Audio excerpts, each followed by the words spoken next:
When equipment needs maintenance, your workers probably use lockout-tagout procedures to keep everyone safe. OSHA defines 3 categories of workers who need training: authorized employees, affected employees, and other employees. Authorized employees apply locks and tags to the machines and then perform the service or maintenance. They're trained to follow special procedures designed to prevent injuries.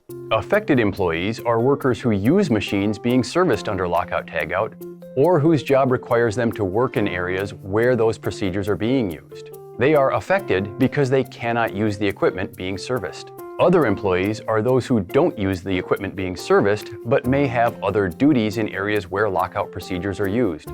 They must understand the energy control procedures and not try to restart machines being serviced. This category could even include temporary workers from a staffing agency. Whenever lockout procedures are used, make sure employees know their roles and that unauthorized workers don't attempt maintenance that they haven't been trained to perform. Also, make sure other workers in the area, including temps, understand the purpose of the lockout procedures and don't interfere with them. Your company's lockout procedures should help keep everyone safe, but only if everyone understands their responsibilities when those procedures are used.